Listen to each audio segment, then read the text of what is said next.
Renowned insider Elliot Freeman had a couple interesting things to say about the Vancouver Canucks and their off-season plans. Well, here's a couple of guys who aren't as renowned, but just as sexy. Kyle Bhawan and Trevor Beggs, the co-hosts here on Locked On Canucks. You're Locked On Canucks, your daily podcast on the Vancouver Canucks. Part of the Locked On Podcast Network, your team every day.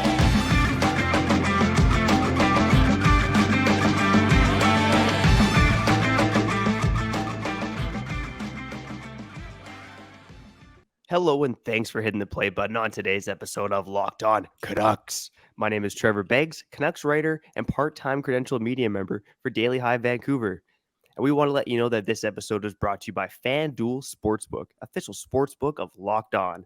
Make every moment more. Visit FanDuel.com/LockedOn today to get started. And before we dive into today's show, we want to thank you for listening to Locked On Canucks, your team every day. Subscribe or follow for free on YouTube or wherever you listen to podcasts. Today we're going to get into my notes presented by Kyle, and we're going to talk about Elliot Freeman again. He's a pretty good looking dude, but there's two dudes who are even better looking than Elliot Freeman, and that's myself, Trevor Beggs, and that guy right there, Kyle Bhawan. How you doing, buddy? Yeah, I feel like I'm looking good today. I feel good, feel confident, feel bright. Hair's looking decent today. Didn't put anything in it today. It's just fluffing up naturally, which is always good, right? The more natural, the better. My name Kyle Bhawan. That's Trevor Beggs. Enough about us, though, right? It's a Canucks show, Locked On Canucks, your team every day. We'll get to the comments. I'm sorry, at the end of the show, because we save the best for last. Beggsy, Elliot Freeman, talking the talk, man. 32 thoughts. Obviously, one of the biggest hockey shows in the world. The Canucks are one of their favorite topics. And yeah, now they're asking the question, where did this go wrong? What went wrong for the Canucks? And now he has some potential fixes, I guess, that he talked about on the most recent episode or his most recent column. I'm excited to hear what you got to say about these things. Yeah, so basically Elliot Freeman, he hops on the Jeff Merrick show, I think every morning at 9 a.m. Pacific time. And, one of the topics on Monday was the Vancouver Canucks and what are their biggest offseason priorities. Kyle, you and I have touched on this. We touched on it a couple times last week on here at Locked On Canucks. First, second, and third priority is re-sign Elias Pettersson. Get it done. This is your franchise icon. This is the guy. If this core is going to win a Stanley Cup, he's the guy leading the charge. Get him locked up long term. But after that, I think you and I both agreed last week that the second priority should be a second pairing, top four left shot defenseman. Yeah. Elliot Freeman disagreed with us. Can you believe that, Kyle? Elliot Freeman disagreed with us. This guy doesn't know anything. He doesn't know anything, yo. Come on, he doesn't know anything. He's probably in bed by the time the Canucks are playing, okay? Come on, man. West Coast bias, Beggsy and Bhawan know more than Elliot Freeman when it comes to the Vancouver Canucks. Anywho, continue, Beggsy. Elliot who? Yeah, anyways. Elliot Freeman basically said that the Canucks' priority in the offseason, aside from signing Pettersson, is acquiring a third line center. Oh, man, I butchered that one. It's okay, but man. I think the take he butchered it, man. He shouldn't make you think about those things, man. The take had me rattled because again, we're talking about the Canucks had the second worst defense in the league before Talkett came to town, and they're still near the bottom of the standings there. Mm-hmm. They need another defenseman to jump into the lineup. Prioritizing that over a third line center to me is flawed logic, 100%. Yeah. And sure, the Canucks need a third line center, but going to the offseason, I think improving that defense is the priority. Kyle, I will say this. As much as we are poo-pooing on Elliot Elliot is a pretty well-connected individual, and it makes me wonder, do you think Elliot has some insight here? Is he just spitballing, or do you think the Canucks actually are prioritizing a third-line center, as their second biggest offseason priority after Pettersson? Man, I think Elliot is onto something when it comes to what he's saying and maybe why he's saying it too, because like you said, maybe he has his sources. And, we're talking about the Vancouver Canucks. They do prioritize forwards. Let's be honest.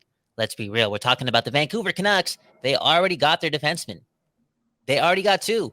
Maybe they view Ethan Bear as that other guy, right? Hronek and Ethan Bear. This decor is a lot different. So, again, I think based on that logic, there is that quote-unquote solution for the Vancouver Canucks where they only deem their second priority being, again, a third line center. I could totally see it, man. I could totally see it because the pickings are slim when it comes to the free agents this season. And the D available that would fit that mold. The cap is not there for the Vancouver Canucks. It may be easier for them to get that third line center. I think we talked about this a couple days ago, and cheaper as well. So it's possible. It's possible now. Do I think that should be their priority? Hell no. Hell no. Doesn't have to happen. Start building that decor out. Now, Beggsy, you know more than I do. You've seen the list. Is it again just one of those things where it's just easier for them to get that third line center instead of having to just put all their eggs into the Gavrikovs and possibly missing out on him, and then they're just like with their hands up in there, like, well, what do we do here? Well, I think you're right. It definitely is easier to get a third line center, but that's exactly the reason why they need to prioritize another left shot defenseman in the offseason. Because again, those guys don't grow on trees. We kind of touched on it briefly last week. There are not a lot of options out there on the free agent market. Like it's basically Vladislav Gavrikov. I don't have it in front of me. I think there's one other, decent name out there, and then it's just a bunch of bottom pairing or dart throws at that point. When it comes to bottom six centers, it's much easier to make a dart throw at those guys and hope they work out. And again, your third line centers may be playing 12 minutes a night, 13 minutes a night, a little bit of penalty kill action. The top four defenseman is playing 20 plus minutes a night.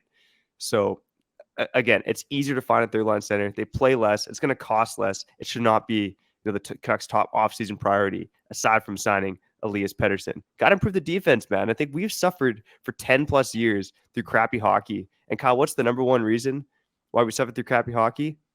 This team can't defend. Oh no, don't go down this road. The riots, no. The riots, man. It happened in 94. It took us a while. 2011, it's been taking us a while to get back. I thought it was karma, for real. Let me ask you a question. Let me throw the question out to the listeners too. I think this could get the people going. Would you be open? And I think a lot of us would, because the salary cap, and it may be time to just move on and see different things. Would you be open to trading Brock Besser for a third line / another second line caliber type of center that might be getting overpaid too? You know what I'm talking about? Just make like the trade is like switch it up and just get that guy to play third line center, even though he might be getting paid $5 or $6 million because he was supposed to be a second line center somewhere else. I don't know if that option is available, but I could maybe see that happen. Yeah, that's an interesting point. I think you're saying this center would make near the same amount of money as Brock. I guess so. Right? I guess so, because it's hard to move that contract. It's really hard to move that contract. I know Besser's picking up garbage points, but come on, man. It's like I'm open to a hockey trade like that. Yeah, because I just don't think Brock Besser is going to hit his peak with the Vancouver Canucks. I think it's best for him to move on. I don't have a name off the top of my head. I just wonder. I do think there could be another guy like that out there, a third line two-way center, maybe excels defensively, who isn't as solid. Maybe like this is just a name that popped in my head because he was out there during the offseason, but Nicholas Waugh for the Vegas Golden Knights. Again, not going to score at the same rate as Brock Besser. I think he was re-signed as an RFA, makes a couple $1 million, maybe around $3 million. Can't quite remember. But again, he's solid two-way center, not going to put up as many points, but I think he would look great as a third line center for the Vancouver Canucks. So I'm open to it, man. I do think the Canucks, when they're talking about, shaking up this core potentially and making this team better, they'd be pretty wise to move off of Brock Besser and give him a new home and try out someone else. Nicholas Waugh just got in front of me, re-signed with Vegas on a 5-year, $15 million contract. I doubt he's the guy, but something like that, a guy who scores a lot less but is more reliable in terms of his two-way game, lower cap hit, that would be something I would be attracted in if I was the Canucks. Yeah. Well, what position does Connor Bedard play? He'd be a center, buddy. There you go, man. JT Miller, your brand new third line center for the Vancouver Canucks next season, man. You got to put that out there. Let's do it. Why don't we play the draft simulator before we cut the break, man? We got to do it. Let's go. Why not, right? Why not? Let me load it up here. You're listening to Locked On Canucks. Kyle Bhawan, Trevor Beggs about to go to break, but let's put it out there into the world, because the people matter and hope matters, and the hope is increasing. I feel as if we are actually going to have a chance at Connor Bedard. A couple weeks ago, it was looking like we were going to fall out of this category. Let's press the button. Let's see what happens. And we didn't win. It's okay. No. Anaheim won. We actually dropped a couple spots. Let's not look at that. Locked On Canucks, Kyle Bhawan, Trevor Beggs. This might be a good debate, and maybe we'll save it for another day. But I know Thomas Durant's, among other media members, was making the argument that it would hurt more for Canucks fans for Connor Bedard to go to Anaheim than it would for him to go to Chicago. I completely Ooh. disagree because I'm emotional, and Chicago succeeded enough for me. I don't want to see them succeed anymore. But his argument is obviously Bedard, Zegras, Pacific Division. We Canucks will see a lot more of Bedard. Where would you lean on that? Obviously not. Get the hell out of the Pacific Division. You want to face both Connors in the same division, McDavid and Bedard? No chance, bro. No chance. Get out of this division. Get out of the conference. Or, again, put it out there, man. I'm praying that Connor Bedard is a Vancouver Canuck. There's that small chance, man. There's that small chance. Let's I'm get believing, out and there. I hope you out there, you're believing too. Monday, May 8th, the day that Connor Bedard becomes a member of the Vancouver Canucks, it's going to be the greatest day in franchise history. And I for one, Ooh, can't wait. okay. All right. Well, speaking on things that are extremely positive, we're going to touch on my notes in the next segment. I got a couple little positive things in there for you, and those notes again are presented by Kyle. But before we do that, let me tell you why I'm able to support my family. I used Indeed. And if you're hiring, you need Indeed because Indeed is the hiring partner where you can attract, interview, and hire all in one place. Indeed is the only job site where you're guaranteed to find quality applications that meet your must-have requirements, or else you do not pay. Instead of Ooh. spending hours on multiple job sites hoping to find candidates with the right skills, you need one powerful hiring partner who can help you do it all. Indeed partners with you on every step of the hiring process. Find great talent through time-saving tools like Indeed Instant Match, assessment, and virtual interviews. With Indeed Instant Match, as soon as you sponsor a post, you get a short list of quality candidates with resumes on Indeed that match your job description, and you can invite them to apply right away. Plus, you only pay for quality applications that meet your must-have requirements. One of the things I love about Indeed is that, Kyle, if you still wanted to hire someone to get us coffee for, what were you saying, like $3 an hour? I know it's No, way below no, minimum wage. 14.25 a week. Yeah. 14.25 a week. Yeah. Wow. Yeah. That is far below minimum wage. But hey, buddy, if we wanted to put that out there, we could do so on Indeed. Kyle, Mhm. Indeed knows when you're growing in business. Like us, we're trying to grow this thing here, Locked On Canucks, baby, trying to Got it, grow it. man. We should be Come using on, Indeed. baby. Come on, man. And if you're trying to grow that business, you need to make every dollar count. That's why with Indeed, you only pay for applications that meet your must-have job requirements. Ooh. Visit Indeed.com/lockedon to start hiring now. Just go to Indeed.com/lockedon. Indeed.com/lockedon. Did you hear that, Kyle? I did. Yeah. Indeed.com/lockedon. Terms and conditions apply. Cost per application, pricing not available for everyone. Need to hire? You need Indeed. Hey, Locked On Canucks, Kyle Bhawan, Trevor Beggs, you're back. Shout out to our sponsors. Shout out to life, man. The sun is coming out. Gonna have a good Wednesday here. They call this hump day for whatever reason. I don't know if, more people out there doing the deed. It just feels good, man. It feels good. Everyone who's listening to this, everyone who's watching this, I'm sending you blessings, okay? One love, sending you peace. Let's run it, right? Trevor's Notes, brought to you by Kyle, probably the favorite segment on the show. Actually, Comic Corner is a lot better than this. Let's wait for that till the end of the show. But again, here are Trevor's Notes.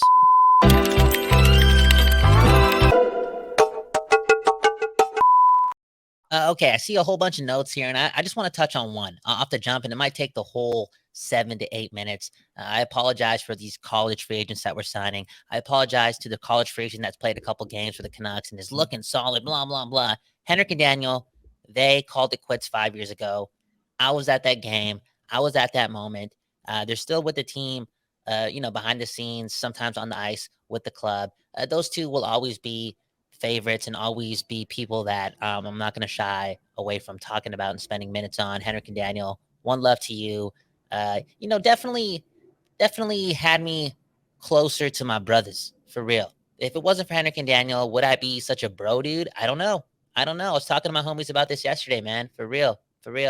Don't get me wrong. I love my girl, I love my lady. So it's good times. I love my mom. I love my sister, all those things, right? But dude, I'm a bro dude. I'm a bro first. Bros before what? I'm not going to finish that sentence. Bros before what? I'm not going to finish that sentence. But I'm that dude. And it's maybe because of Henrik and Daniel. Sedin, I think our relationship, Eggsy, is a lot greater because of those two.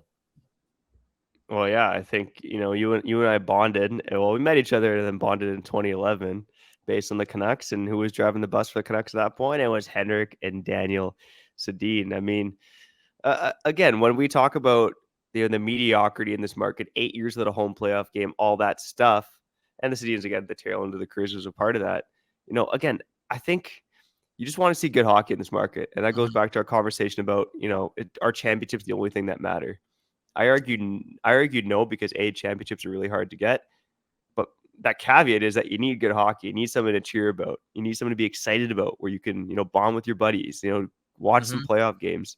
Henrik and Daniel brought that to Vancouver for a decade. They brought that happiness. They brought that joy to fans. So, I miss them on the ice dearly. We're never going to see two players like them again. I was thinking about this. I think I probably know what you're going to say. Was this the greatest moment in Canucks history, post 2011? Oh, yeah, for sure. For sure, because of the way it ended, it was super magical. Everything was so in sync. Look at the timestamps on that final goal. Look who scored the final goal.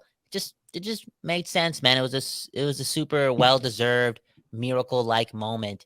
Not just for like an organization that has gone through a lot of BS and has deserved some of that BS, but just for two players that I think a lot of us can learn from, because they took a longer route. I know times were different back in the day, but these were high picks, and it took them, dude, I think it took them like 7 years to be really important players. And in this day and age, you're going on waivers. You know what I'm saying? You're not even getting that second or third deal. We've seen that happen now. Draft picks get, look what happened with Kravtsov. You know what I'm saying? It's like, back in the day, I guess there was more patience, and that doesn't surprise me. We live in a very short attention span era in life right now, not just in sports, just in life, for real. Get off your phones. One love, one love. But it was just different. It was just different back in the day. And to see them take the long route and then excel to the point where they were the best players in the hockey in a time where Ovechkin and Crosby were still very much in their peak was I'm not going to say uncalled for, because it was so well deserved, but it was never in the cards. But they just made it their thing. And when they started ripping it up in 05, 06, I believe, they just got better and better and better and better. And Begsy, we're older in this thing called life. And we have to learn from that, okay? I know now, again, when a young man's game, 19, 20, 21, 22, that's your quote unquote peak. Nah, bro. 29, 30, and 31, these are the sexiest times of our lives, Begsy. And I'm inspired. Why? Because we're talking about Henrik and Daniel. You're my brother. We're talking about brothers. And these brothers were able to do it later in their careers. Yeah, a lot of bro talk right now, but it's a well-deserved. And if you don't like the bro talk, you can blame Henrik and Daniel Sedin. And if you're blaming Henrik and Daniel Sedin for anything, you're an asshole. Ooh, I'm not even going to bleep that out. It's just the truth. But nobody's doing that, man. Nobody's doing that. Nobody's blaming Henrik and Daniel for anything, really. It's hard to win in this game, and they got close. And could they have been better? Sure. In the Stanley Cup Finals and whatnot, sure. But Luongo was just, you know what I'm saying, bro? Oh, Luongo, man. I'm what? telling you, man, for a guy who bad 2011 talk on our old shows, you really Oh, like dude, open up these cans of worms now. You're he was hilarious. so good in those games we won, but he was so bad. He was so bad. He was so bad in the games we lost that it was impossible to win those games based on how bad he was. It was it was one of the most fascinating statistics that came from that series. If you really look at it, like, it went to 7 games, so we were outscored by a million goals. Just I something think we else. should discuss Luongo's legacy on an off-season episode, because I find it fascinating. I mean, pretty much Yeah. everyone I talk to over the age of 45 just doesn't have patience for saying, basically pumping up Luongo for his work at Vancouver. Like, they remember the playoff failures. Wait, But can again, go go ahead. ahead. No. My point was irrelevant. Just keep going on this little longer tangent. No, I was going to switch off the Luongo tangent and just say, this isn't about Luongo. This is about Hank and Danny, because in case we didn't mention it, it was 5 years ago today. They played their last game at Rogers Arena. A magical night where Daniel Sedin scored the overtime winner against the Arizona Coyotes. And Kyle, again, you were in the building for it, man. You were in the building for one of the greatest games at Rogers Arena in recent memory. I was there. I remember copping the tickets early that season because I just felt it. I felt it. I felt like, it could be their last game. They didn't even make the announcement, And I think I got tickets because they sucked that year for like $35. And we had like 8 tickets. Those were the homies, Shout out to Ember Creek. Shout out to Surrey. Real talk. We were all out there loud and proud. Actually, I'll say 2 things. The worst thing that Henrik and Daniel did for this organization, and we're paying for it now, is co-signing for the Oliver Ekman-Larsson trade. Okay, those guys are such strong bros. They're probably so loyal. They were just looking out for their boy. They definitely did not watch any Arizona Coyotes games that season. Okay, they effed up. Yeah, They did. great point. They did us dirty, and maybe they should wait another 10 years before they're like playing prominent executive roles for the Canucks. Okay, so I know. I'm not gonna bleep his name out. I know you love your brother Jack. Okay, since I'll give a little speech out to one of my brothers, but give us like a 20-second speech on your brother, on your favorite brother. Okay, like just this today's episode segment is dedicated to the brothers, man. You just say thanks, be grateful, say something about your brother, man. Yeah, Jack's my best friend. We actually live in the same house right now, and yeah, known the guy since I was 5, and had a lot of legendary nights, a lot of legendary memories over the years. Got a lot of common terms of music. Lots of other things in life, and the guy was an absolute legend on the night of my wedding. So I'll keep it at that. The guy is forever a legend for a number of reasons. Yeah, shout out to your brothers. I'm gonna dedicate this brother speech to who should I dedicate this brother speech to? I got so many brothers out there, man. So many brothers. I'm gonna dedicate this one. Actually, I'm gonna dedicate this one to a group of bros that I'm not really even that close with. I just bonded with them for like 10 minutes this Friday at the Fox Cabaret in Vancouver. They're a band called Uncle Strut. They're a local band. They've been doing work. Right. They've done over 50 shows in the last couple of years. They're seasoned. They're really good. They're really talented. Their numbers online don't do justice because in person, and they have the fan base to prove it. Bro, they put on a show. I'll bleep that out. Uncle Strut, go check them out on Spotify, Apple Podcasts. They just dropped a song last week. The bros, you get what I'm saying? I spent like 10 minutes with them, and they felt like my brothers. That's the power of brotherhood. Hey, that's the power of Locked On Canucks. Kyle Bhawan, Trevor Beggs. Who we shouting out next before we get to Comment Corner? All right. Well, only 2 games on the NBA schedule tonight, but we need to tell you that the playoff push. I almost said midway point, man. Oh, Yeah, this you almost coffee, did, you loser. unbelievable. The playoff push is here in the NBA, and now is the perfect time to download FanDuel, America's #1 sportsbook, because new customers get a no-sweat first bet up to $1,000. That's bonus bets back if your first bet doesn't win. Just download the FanDuel Sportsbook app. It's safe, secure, and super easy to use. And then you can bet on everything from the money line to point scores to threes drained. Kyle, there's only 2 games in the NBA tonight. One of them is the team you used to cheer for. So I know you used to cheer for the Brooklyn Nets. Yeah, boo. They were playing the Detroit Pistons, and I assume you're cheering for the Pistons, but the Pistons are also 16-63. So yeah, good luck with that one, bud. But no matter which way you lean, whether you cheer for the Pistons or the Nets or whoever, you can combine your bets on FanDuel with same game parlays. If you do that, you have a chance at a bigger payout. So don't miss the chance to get your no sweat first bet up to $1,000 in bonus bets when you go to FanDuel.com/lockedon. That's FanDuel.com/lockedon to learn more. Make every moment more with FanDuel, an official sports betting partner of the NBA. Shout out to FanDuel. If you're putting money on games, do so responsibly. And if you're doing so, one love. Again, sending you blessings, yo. Sending you peace and love. Kyle Bhawan, Trevor Beggs, Locked On Canucks. My favorite part of the show, not Beggsy's favorite part of the show. He always wants to leave at this time of the show. If you're not watching the video, this guy's putting on his runners, tying on his shoelaces. He does not care about Comment Corner, but thankfully Kyle Bhawan is here. I care about it. First comment from Cindy Vincent again. JT Miller publicly ratting out his teammates to his coach. The season is done. There's no point of doing so. I think he's one of those. Sydney, I don't know. I haven't looked at the DP. I don't know if this dude's, he or she, whatever. But Sydney is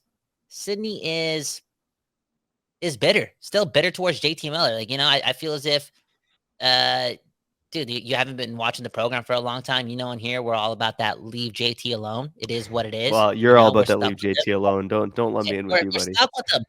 We're stuck with him. We're stuck with him. One love. Let's stop trying to make this guy a Selke winner. Let's stop trying to make this guy the nicest guy in the NHL. He's got to be some sort of sweetheart. It's all good. Have some edge. It is what it is. If he's calling out some of his teammates in game 76 of a meaningless season, so be it. Somebody's got to do it. It's okay. Yeah. Do you have a problem? Do you have a problem with him? Saying that the team's like playing a little too soft. And I think if you're around JT, like the guy is always talking, whether he's on the bench, whether he's in the dressing room. public, private, I guarantee you this guy is not holding feelings back. Yeah. So, if you criticize I think if you're going to criticize your teammates publicly, and again, he's not calling guys out individually, he's ripping the team as a whole. If you're going to call guys out like that, you got to do it privately first and then do it publicly. And I could almost guarantee you that JT Miller has talked to the team privately about this. Like, we need to be better. That was not good enough. Dude, I would So not be yeah, surprised. I don't have a problem with it. To your comment that we're stuck with him, hey, that no trade clause doesn't kick in until July 1st. So we're gonna talk about it as we get into the offseason, buddy. Is JT Miller going to be a Canuck long term? I already know how you feel, but we're gonna crack open those wounds once again before all is said and done. Unbelievable, right? Right before the no trade clause kicks in. Relax, buddy. Who's gonna trade, for an $8 million player or whatever he's making that got like 80 points?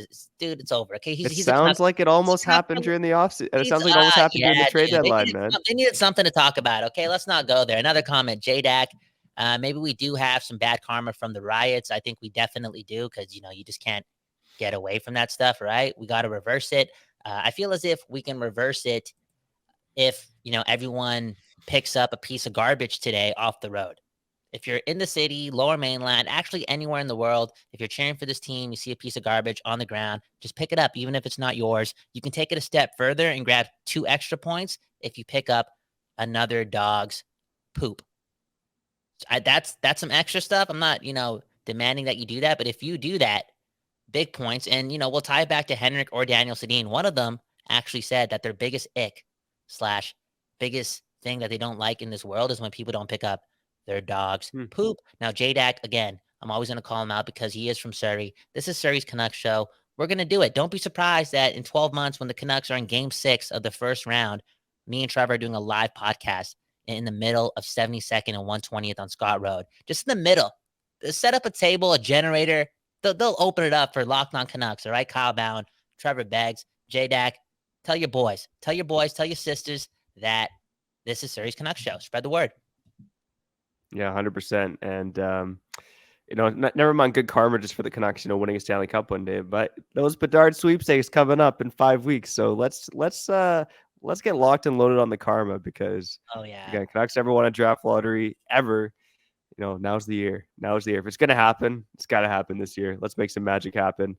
And, Kyle, you and I are always trying to make magic happen here on Locked On Canucks. And, whether we make magic or not, we appreciate you for listening to this episode and all the other episodes of Locked On Canucks, your team every day. Now make your second listen game to game, Locked On NHL. Every moment, every performance, every result. Locked On Game to Game covers every game from across Locked On NHL with local analysis that only Locked On can deliver. Follow Game to Game on Locked On NHL, available on YouTube and wherever you get podcasts. Oh yeah. Okay, wait. Let me say something before you sign us out here. Shout out to you, man. You're my brother too. I was about to swear there. I love you. Keep it up, man. Keep it up. Sending you blessings. Keep expanding that family, and let's rock this, man. Have a strong off season. Have a strong finish to this season, and again, road to Scott Road. Real talk. Wouldn't do it with anyone else, for real. Yeah, love you too, bro, and proud of everything that we've done, both presently and that we're going to do in the future. And you listening, if you're listening, we love you. We love you. And if you want to do one thing for us today, other than, increase your karma so the Canucks can win the draft lottery, go call someone you love, whether it's someone you talk to all the time or someone you haven't talked to in a while. Just give them a shout. All right. There you go. Trevor Beggs, Kyle Bhawan, Locked On Canucks. We love you. Have a great day. Bye. Peace.